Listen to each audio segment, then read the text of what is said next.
Ngợi khen danh Chúa trên trời cao, Ngài đã đến thế gian ô tôi.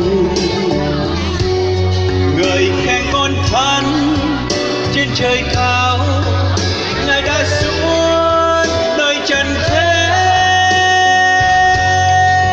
cứu nhân loại khỏi chốn ô tội, sanh ra làm người nơi thấp hèn.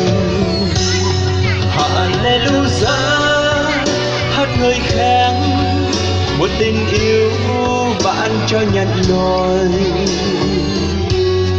Hallelujah, hát ngợi khen Giêsu đến và chết thế. Chúa Giêsu đã hy sinh trên thập hình.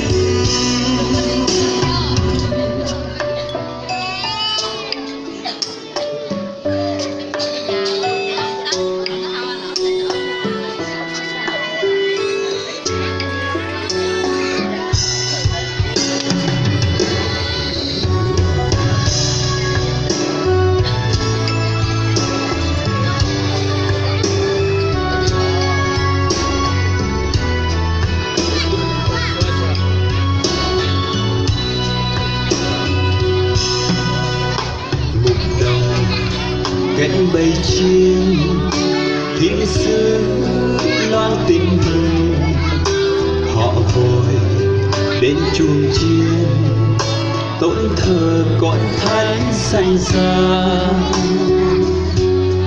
Chuông chiên tối tăm đến hẹn hài nhi Chúa sanh ra đời. Tại màn có xưa Chúa ra đời vì ai. Ngợi khen danh Chúa trên trời cao, Ngài đã đến thế gian ô tôi.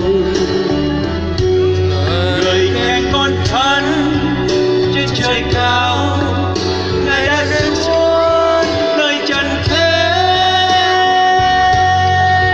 cứu nhân loại khỏi chốn ô tội, sanh ra làm người nơi thấp hèn. Hallelujah, hát ngợi khen một tình yêu ban cho nhân loại.